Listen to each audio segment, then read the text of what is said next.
Vous êtes-vous déjà arrêté pour vous demander pourquoi les patriarches bibliques jouissaient d'une vie si remarquablement longue et saine sans le bénéfice de la médecine moderne? Abraham a atteint l'âge de 175 ans. Moïse a vécu jusqu'à 120 ans, avec une vue si perçante qu'il pouvait encore guider son peuple. Job s'est remis de maladies dévastatrices qui auraient été fatales à n'importe qui d'autre. Quel était leur secret? La réponse se trouve dans ce que j'appelle la pharmacie de Dieu. Aujourd'hui, nous allons décoder chaque plante miraculeuse mentionnée dans la Bible qui ne se contente pas d'offrir une guérison spirituelle, mais dont il a été scientifiquement prouvé qu'elle guérit le corps physique. Voici la réalité. Si vous regardez ceci en ce moment même, rendez-moi un service avant de continuer. Cliquez sur le bouton d'abonnement et activez les notifications, car ce que vous allez découvrir pourrait révolutionner votre santé en utilisant les mêmes remèdes naturels qui ont soutenu le peuple de Dieu pendant des milliers d'années. Vraiment, votre futur moi vous sera reconnaissant. Maintenant, il y a une plante spécifique tout à la fin de cette vidéo qui contient le secret de la vie éternelle elle-même. Mais avant d'en arriver là, nous devons comprendre les fondations. Let us begin with the seeds. La Bible fait référence à la graine de moutarde plus fréquemment qu'à toute autre graine. Il y a une raison spécifique à cela. Dans Matthieu 13, 31, Jésus utilise la graine de moutarde pour illustrer le concept de la foi. Il déclare que si vous avez une foi aussi petite qu'une graine de moutarde, vous pouvez déplacer des montagnes. Cependant, ce que la plupart des gens ne réalisent pas, c'est que cette minuscule graine, plus petite que le bout de votre auriculaire, possède un pouvoir médicinal que la science moderne commence à peine à appréhender. Les graines de moutarde regorgent de sélénium et de magnésium, deux minéraux dont les populations anciennes avaient désespérément besoin et dont les populations modernes sont gravement carencées. Le sélénium fonctionne comme un bouclier pour votre système respiratoire, protégeant vos poumons de l'inflammation et de l'infection. Il soutient votre fonction thyroïdienne, qui régule votre métabolisme et vos niveaux d'énergie. Le magnésium détend vos voies respiratoires, facilitant la respiration en période de détresse respiratoire. Il calme également votre système nerveux et soutient des centaines de réactions enzymatiques dans votre corps. Dans l'Antiquité, quand quelqu'un avait du mal à respirer, il ne cherchait pas d'inhalateur. Il écrasait des graines de moutarde en une pâte et l'appliquait directement sur la poitrine. La chaleur de la moutarde pénétrait profondément dans les poumons, ouvrant les voies respiratoires et combattant l'infection. Les composés aromatiques dégageaient les sinus et réduisaient la congestion. Ce n'était pas seulement de la médecine populaire, c'était de la biochimie en action. Mais la moutarde n'était pas la seule graine à maintenir les gens en vie. Le blé et l'orge constituaient la colonne vertébrale de la nutrition biblique. Dans le psaume 147, 14, Dieu promet de nous rassasier du meilleur froment. Dans le livre de Ruth, chapitre 2, verset 17, Ruth glane de l'orge dans les champs de Boaz, et cette orge l'a soutenue, elle et Naomi, pendant la famine. Ces grains n'étaient pas seulement de la nourriture, ils étaient des médicaments. Les nutritionnistes modernes comprennent maintenant pourquoi. Le blé et l'orge contiennent du bêta-glucane, un type de fibre soluble qui récure littéralement le cholestérol de vos artères comme un écouvillon. Cette fibre se lie au cholestérol dans votre système digestif et l'élimine de votre corps avant qu'il ne puisse pénétrer dans votre circulation sanguine. Ils fournissent une énergie durable sans les pics de glycémie que provoquent dans les aliments transformés. Les glucides complexes se décomposent lentement, vous donnant un carburant régulier tout au long de la journée. Les anciens mangeaient des grains entiers chaque jour et leur cœur restait fort jusqu'à un âge avancé. Il n'y avait pas d'épidémie de maladies cardiaques, pas de crise de diabète et pas de syndrome métabolique. Juste une vitalité pure et durable provenant de la terre créée par Dieu. Comparez cela aux grains transformés modernes qui ont été dépouillés de leurs fibres, vitamines et minéraux. Nous avons pris la nourriture parfaite de Dieu et nous l'avons détruite. Ensuite, il y a le lin. Proverbe 31, 13 décrit la femme vertueuse travaillant le lin. Mais le lin ne servait pas qu'à fabriquer des vêtements de toile. Les graines étaient moulues en farine et mélangées à la nourriture, fournissant quelque chose dont le régime alimentaire ancien avait désespérément besoin, des acides gras oméga 3. Votre cerveau est composé à 60% de graisse. Chaque membrane cellulaire de votre corps a besoin de graisse saine pour fonctionner correctement. Sans un apport adéquat en oméga 3, votre cerveau ne peut pas traiter l'information efficacement. votre humeur devient instable et votre peau perd son élasticité. Le lin fournit de l'acide alpha-linolénique, l'oméga 3 végétal qui garde votre cerveau vif et votre peau éclatante. Il réduit l'inflammation dans tout votre corps, protégeant contre les maladies chroniques. Les peuples anciens n'avaient pas de supplément d'huile de poisson, mais ils avaient du lin, et cela faisait toute la différence pour la fonction cognitive et le contrôle de l'inflammation. Ils moulaient les graines de lin fraîches chaque jour pour préserver les huiles délicates. Ils comprenaient que ces graines devaient être consommées rapidement après avoir été écrasées, parce que les huiles s'oxyderaient et perdraient de leur puissance. La coriandre et le cumin complètent nos graines fondamentales. Dans Exode 16, 31, la manne est décrite comme ayant le goût de galettes faites avec de la coriandre. La nourriture surnaturelle de Dieu portait la saveur d'une graine curative. Dans Ésaïe 28, 25, le fermier plante le cumin en rangées soignées, soulignant l'importance agricole de cette épice. Celles-ci n'étaient pas seulement des agents de saveur, elles étaient des puissances de détoxification. La coriandre se lie aux métaux lourds dans votre corps et les escorte vers la sortie. Dans l'Antiquité, les gens étaient exposés au plomb provenant des glaçures de poterie et au cuivre des ustensiles de cuisine. Sans un mécanisme pour éliminer ces métaux toxiques, ils s'accumuleraient dans les organes et causeraient des maladies. La coriandre les protégeait. Des études modernes confirment que la coriandre, la feuille de la plante de coriandre, chélate les métaux lourds des tissus cérébraux. Le cumin stimule votre système digestif, produisant plus d'enzymes pour décomposer les aliments et plus de bile pour éliminer les déchets. Il augmente l'activité des enzymes digestives dans votre pancréas et stimule votre foie pour produire plus de bile. Cela signifie que vous extrayez plus de nutrition de moins de nourriture et que vous éliminez les toxines plus efficacement. Ensemble, ces graines agissaient comme un nettoyage quotidien, maintenant les systèmes de filtration du corps en bon état de fonctionnement. Maintenant, nous passons des graines à quelque chose d'encore plus puissant. Les huiles et résines sacrées qui valaient plus que l'or et voyageaient à travers les continents sur les anciennes routes commerciales. L'huile d'olive apparaît plus de 200 fois dans les Écritures. Dans Jacques 5, 14, les anciens reçoivent l'ordre d'oindre les malades avec de l'huile et de prier pour eux. Mais ce n'était pas seulement un geste symbolique. L'huile d'olive est un médicament liquide qui a soutenu les populations méditerranéennes depuis des millénaires. L'huile d'olive extra vierge contient de l'oléocanthal, un composé qui agit exactement comme l'ibuprofène dans votre corps. Lorsque des chercheurs ont testé l'huile d'olive fraîche, ils ont découvert qu'elle produit la même sensation de brûlure dans la gorge que l'ibuprofène parce qu'elle inhibe les mêmes enzymes inflammatoires. Elle réduit l'inflammation dans tout votre système sans les effets secondaires des médicaments pharmaceutiques. Elle protège vos vaisseaux sanguins de l'oxydation, empêchant l'accumulation de plaques qui mènent aux crises cardiaques et aux accidents vasculaires cérébraux. Les anciens qui consommaient de l'huile d'olive quotidiennement avaient des systèmes cardiovasculaires qui fonctionnaient de manière optimale jusqu'à un âge avancé. Des études sur les populations méditerranéennes modernes montrent que ceux qui consomment le plus d'huile d'olive ont les taux de maladies cardiaques les plus bas au monde. La Bible nous dit aussi d'oindre nos têtes d'huile. Ce n'était pas de la vanité. L'huile d'olive absorbée par le cuir chevelu nourrit votre cerveau de polyphénol qui protège contre le déclin cognitif et la démence. Le roi David n'avait pas seulement la sagesse de Dieu, il avait la biochimie pour la soutenir. La combinaison de l'inspiration divine et d'une nutrition appropriée a créé un esprit capable d'écrire des psaumes, de diriger des armées et de gouverner des nations. Nous ne pouvons pas séparer la santé spirituelle de la santé physique. Elles travaillent ensemble. Mais quand nous parlons de substances sacrées, nous devons discuter de l'encens et de la myrrhe. Les mages les ont apportés à l'enfant Jésus dans Matthieu 2, 11. Ils ont voyagé des centaines de kilomètres en portant des cadeaux d'or, d'encens et de myrrhe. Pourquoi apporteraient-ils des substances curatives au Sauveur du monde? Parce que ces résines représentaient les médicaments les plus puissants disponibles sur Terre. L'encens provient de l'arbre Boswellia, qui pousse dans des conditions désertiques difficiles. Lorsque l'écorce est coupée, l'arbre saigne une résine d'un blanc laiteux qui durcit en larmes.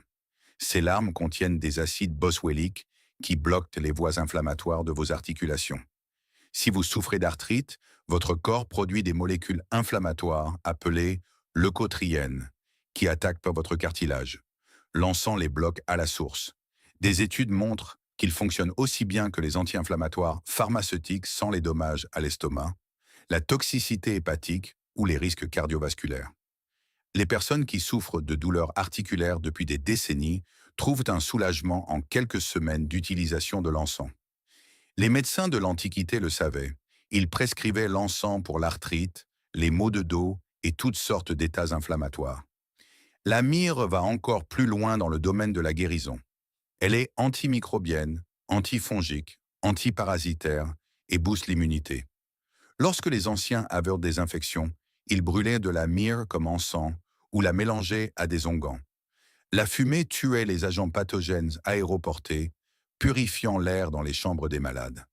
L'huile pénétrait les tissus infectés, tuant les bactéries et les champignons au contact. Ensemble, l'encens et la myrrhe créaient une combinaison curative qui protégeait des communautés entières contre les maladies pendant les pestes et les épidémies.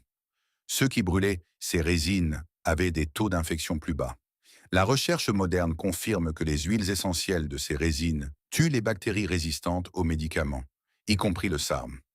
Ce que les anciens savaient par l'observation, nous le prouvons maintenant par des tests de laboratoire. Le baume de Galaad nous emmène encore plus loin dans la pharmacie de Dieu. Jérémie 8,22 pose la célèbre question qui a résonné à travers les siècles. N'y a-t-il point de baume en Galaad? N'y a-t-il point de médecin? Pourquoi donc la guérison de la fille de mon peuple ne s'opère-t-elle pas? Ce baume était légendaire dans l'Antiquité pour sa capacité à guérir des blessures que d'autres remèdes ne pouvaient toucher. La recherche moderne suggère que le baume de Galaad était probablement la résine du baumier, contenant des composés qui tuent les bactéries au contact et stimulent la régénération des tissus. Quand quelqu'un avait une coupure profonde, une plaie chirurgicale ou une blessure infectée, ce baume était appliqué directement sur la zone affectée. La guérison commençait immédiatement. Un nouveau tissu se formait, l'infection disparaissait et la douleur s'apaisait. C'est l'équivalent ancien du néosporin, sauf qu'il provenait réellement de la création de Dieu plutôt que d'un laboratoire.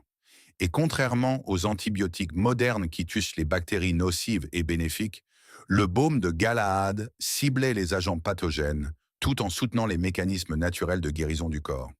Enfin, nous avons la combinaison mentionnée lors de l'ensevelissement de Jésus dans Jean 19, 39. Nicodème apporte un mélange de myrrhe et d'aloès, environ 75 livres. C'était une quantité énorme, montrant la valeur qu'ils accordaient à la préparation funéraire. Mais ce n'était pas seulement pour l'embaumement. Cette combinaison possède de profondes propriétés curatives qui étaient des bien connues dans l'Antiquité. Le gel d'aloe vera pénètre la peau plus vite que l'eau, transportant les nutriments et les composés curatifs profondément dans les tissus endommagés. Il augmente la production de collagène, accélère la fermeture des plaies et réduit les cicatrices. Combiné à la myrrhe, qui tue l'infection et réduit l'inflammation, vous créez une formule qui accélère la cicatrisation des plaies à des rythmes qui semblent miraculeux. Les anciens utilisaient cette combinaison pour les brûlures graves, les lacérations profondes, les ulcères diabétiques et les maladies de peau. Des plaies que la médecine moderne peine à guérir répondaient à cette simple formule à base de plantes. Nous avons oublié plus que nous n'avons appris. Passant des résines aux fruits, nous rencontrons certains des aliments curatifs les plus puissants jamais créés par Dieu. Les figues apparaissent tout au long des Écritures comme symbole de prospérité et de paix. Mais une histoire se démarque de toutes les autres. Dans 2 Rois 20, 7, le roi Ézéchias a un ulcère mortel qui menace sa vie. Le prophète Ésaïe dit à ses serviteurs de préparer un cataplasme de figues pressées et de l'appliquer sur l'ulcère. Ézéchias se rétablit complètement et vit encore 15 ans. Qu'est-ce que les anciens savaient que nous avons oublié?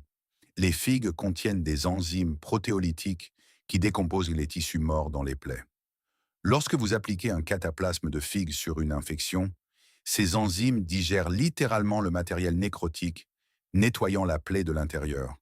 Elles regorgent de potassium, de calcium, de magnésium et de fer. Appliquées en cataplasme, elles drainent l'infection tout en nourrissant les cellules de la peau avec les nutriments dont elles ont besoin pour se régénérer.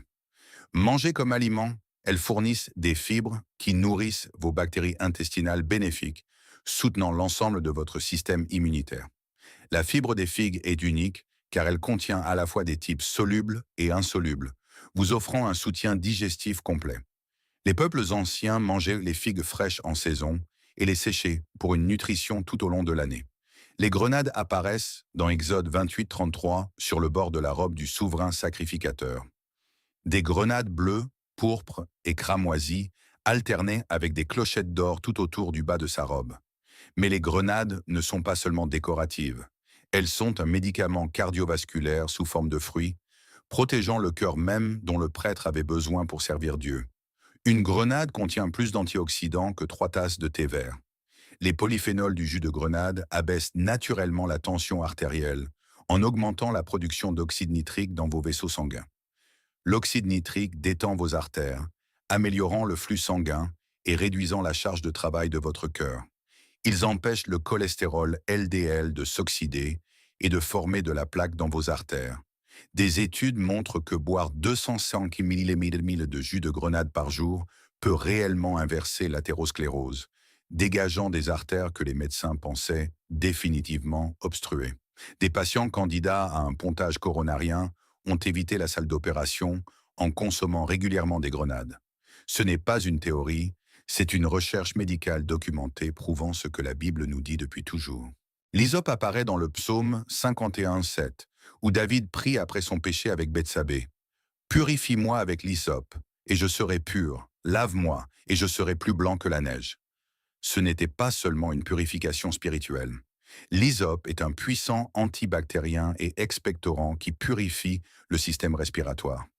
Les peuples anciens utilisaient l'hysope pour traiter les infections respiratoires, les toux chroniques et la congestion pulmonaire. Ils faisaient bouillir les feuilles et respiraient la vapeur ou en faisaient une infusion qu'ils buvaient tout au long de la journée. Les huiles essentielles de l'hysope tuent les bactéries, fluidifient le mucus et apaisent les voies respiratoires enflammées. Les composés aromatiques ouvrent les passages bronchiques et facilitent la respiration. Des études modernes confirment son efficacité contre les infections à staphylocoque, les angines et même certaines bactéries résistantes aux médicaments. L'huile d'hysope fait l'objet de recherches comme alternative naturelle aux antibiotiques. Ce que David utilisait pour la purification spirituelle purifiait également son corps physique. Les raisins et le vin complètent notre section sur les fruits curatifs. Dans 1 Timothée 5:23, Paul donne à Timothée un conseil médical spécifique. Ne continue pas à ne boire que de l'eau, mais fais usage d'un peu de vin à cause de ton estomac et de tes fréquentes indispositions. Il ne s'agissait pas d'encourager l'alcoolisme, il s'agissait de prescrire un médicament. Le vin rouge contient du resveratrol, un composé qui active les gènes de longévité dans vos cellules appelés sirtuines. Ces gènes contrôlent la réparation cellulaire, l'inflammation et le vieillissement. Il améliore la digestion en stimulant la production d'acide gastrique, vous aidant à décomposer les aliments plus complètement. Il réduit l'inflammation dans tout votre corps et protège votre système cardiovasculaire. Le mot-clé est la modération. Les anciens buvaient du vin dilué avec de l'eau comme tonique quotidien, non pour s'enivrer, mais pour rester en bonne santé. Ils comprenaient qu'une petite quantité fournissait un médicament, alors qu'une grande quantité fournissait un poison. Cette sagesse s'est perdue dans la culture moderne, où soit nous nous abstenons complètement, soit nous consommons avec excès. Nous entrons maintenant dans le domaine du véritablement rare et précieux, les épices et herbes qui valaient des fortunes et déclenchaient le commerce international. Le safran apparaît dans le Cantique des Cantiques 4:14. Parmi les épices précieuses, tes plantes sont un verger de grenades avec les fruits les plus excellents, le henné avec le nard et le safran, le roseau aromatique et la cannelle. À ce jour, le safran est l'épice la plus chère au monde, valant plus au gramme que l'or. Pourquoi? Parce qu'il faut 75 000 fleurs de crocus pour produire une livre de safran, et chaque fleur doit être récoltée à la main à l'aube, avant que le soleil n'endommage les stigmates délicats. Mais les peuples anciens apprécièrent le safran pour plus que sa rareté. Il contient de la crocine et du safranal, des composés qui traversent la barrière hémato-encéphalique et affectent directement votre humeur, votre mémoire et votre vision. Des études montrent que le safran fonctionne aussi bien que les antidépresseurs sur ordonnance pour la dépression légère à modérée, sans les effets secondaires de prise de poids, de dysfonctionnement sexuel ou d'engourdissement émotionnel. Il protège la rétine de la dégénérescence maculaire liée à l'âge, préservant la vue jusqu'à un âge avancé. Les médecins de l'Antiquité prescrivaient le safran pour la mélancolie, l'anxiété, l'insomnie et les problèmes de vision. Ils comprenaient que cette épice dorée détenait un pouvoir sur l'esprit et les sens. La cannelle apparaît dans Exode 30-23 comme un ingrédient clé de l'huile d'onction sainte. Prend des meilleurs aromates, 500 cycles de myrrhe liquide, la moitié, soit 250 cycles de cinnamome aromatique, 250 cycles de roseau aromatique et 500 cycles de casse. La cannelle mélangée à la myrrhe et à d'autres épices créait l'huile qui sanctifiait les prêtres, les rois et le tabernacle lui-même. Mais la cannelle fait plus que sentir divinement bon. La cannelle contient des composés appelés polyphénols qui rendent vos cellules plus sensibles à l'insuline.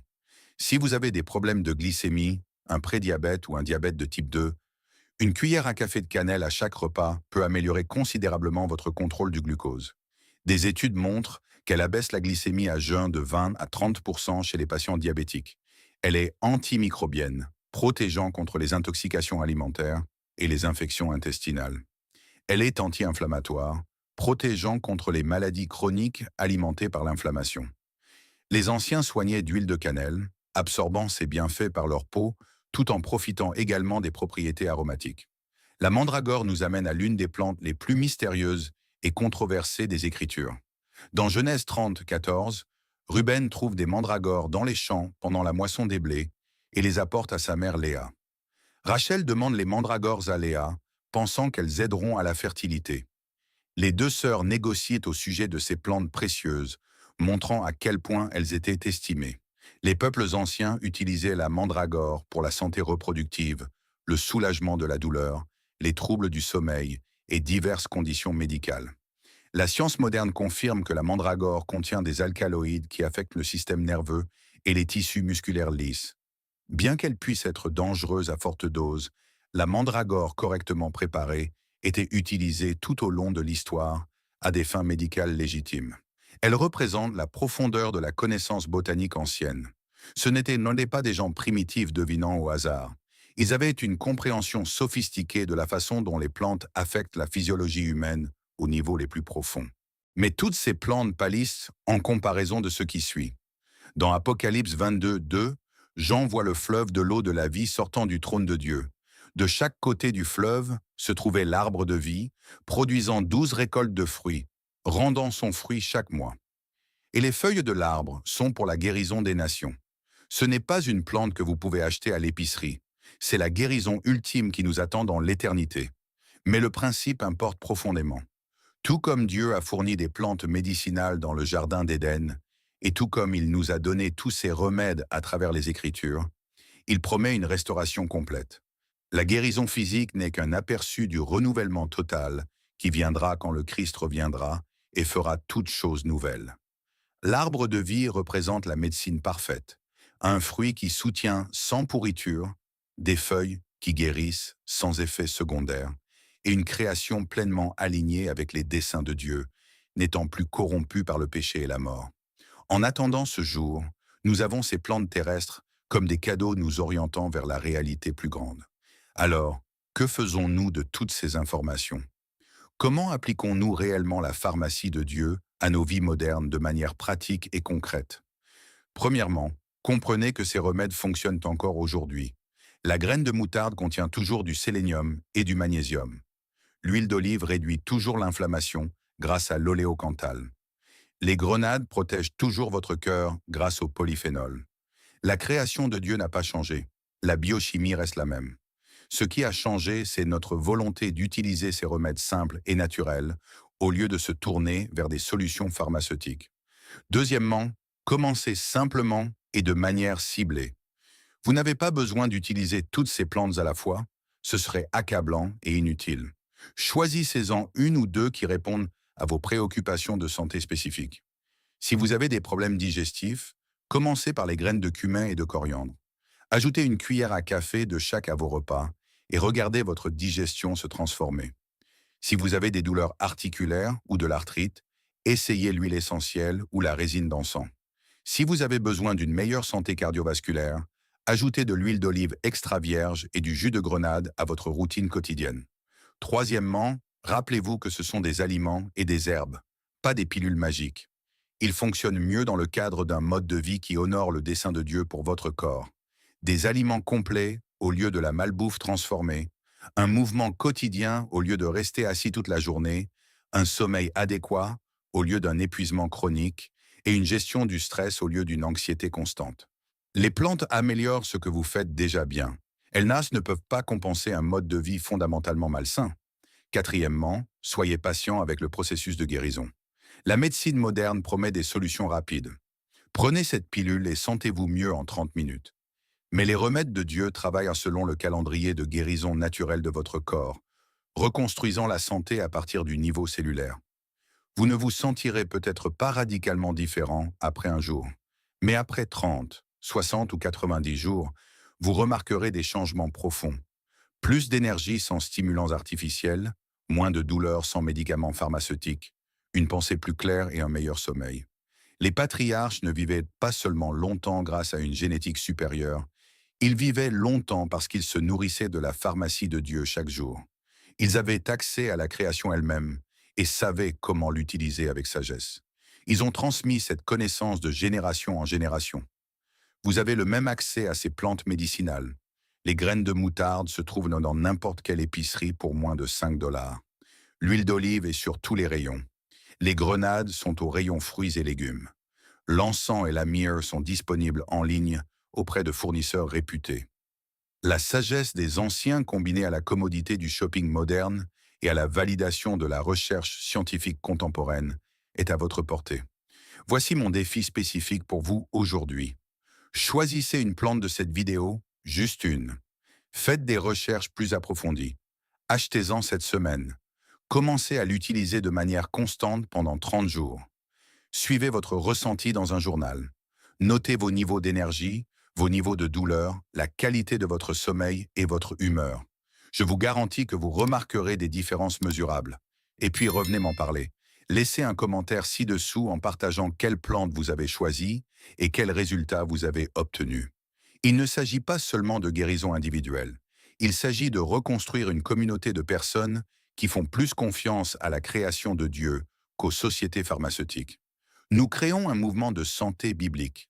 Si cette vidéo vous a ouvert les yeux sur le pouvoir de guérison que Dieu a placé dans la création dès le début, abonnez-vous à cette chaîne dès maintenant et cliquez sur cette cloche de notification.